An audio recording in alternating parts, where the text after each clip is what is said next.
Recipe सर्वांना मी जुळली. चला तर आता आपण बारीक मेथीची भाजी बनवू. त्यासाठी लागणारे साहित्य: बारीक मेथी, हिरवी मिरची, लसूण पाकळ्या, मीठ व किसलेले ओले खोबरे. चला तर आता आपण पुढची तयारी करू. सर्वप्रथम बारीक मेथी स्वच्छ करून धुवून चिरून घ्यावी. त्यानंतर मिरची, लसूण याचे बारीक तुकडे करून घ्यावे.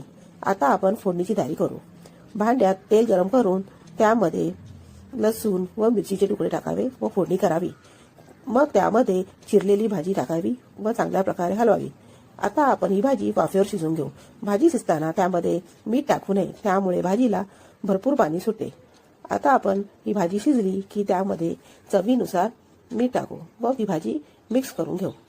भाजी मिक्स झाली की त्यामध्ये आपण किसलेले ओले खोबरे वरून लावू. अशी ही भाजी खाण्यासाठी तयार आहे. मेथीची भाजी आरोग्यासाठी खूप गुणकारक आहे. या भाजीमध्ये खूप सारे पोषक तत्व आहे. अशी ही भाजी तुम्हीही बनवा. तुम्हाला नक्की आवडेल व मला कमेंट करून नक्की सांगा कशी झाली भाजी.